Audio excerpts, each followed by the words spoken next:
Do you have a garden and you want to also grow mushrooms in that garden? Well, in this video, I'm going to give you a few companion mushrooms to grow with your plants so that you can harvest 2 crops in one garden bed. Cool.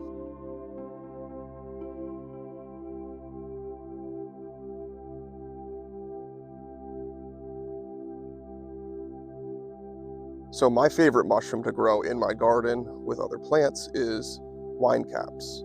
And they're also known as garden giants because they get massive. Stropharia rugosa annulata. And these mushrooms are very easy to grow. All you need is sawdust spawn from a wine cap mushroom, and you're just going to mix it into some fresh wood chips. And if you don't have access to fresh wood chips, you can soak the wood chips for about a week in water, and that will basically pasteurize them enough to inoculate after you dump the water out a week later.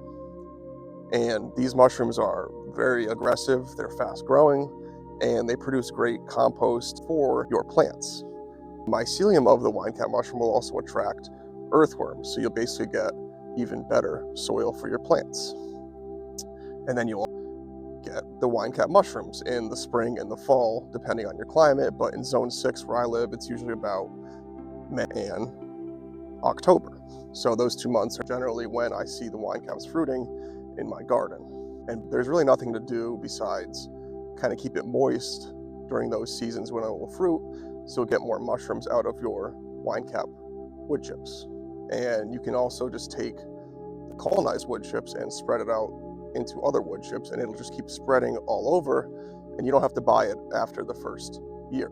So it's that simple. And if you're a forager, you can go into the woods, collect a few wine cap mushrooms, and just take the stem bud and do the same thing instead of buying sawdust spawn. So basically you can grow it for free if you know how to forage, but that's on you. And then another mushroom that you can grow in your garden are wood bluets, and these will fruit around September and October in temperate climates, and you basically inoculate them the same way.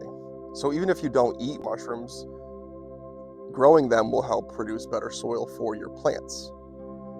So it's a win-win for everyone. And if you don't eat them, you can just let the slugs eat them and other bugs, and they'll love them. So instead of eating your plants, the slugs will eat the mushrooms. And that's also another great aspect of fungi. I hope you found this video helpful. If you need any more help, just leave me a comment. Have a great day. Bye.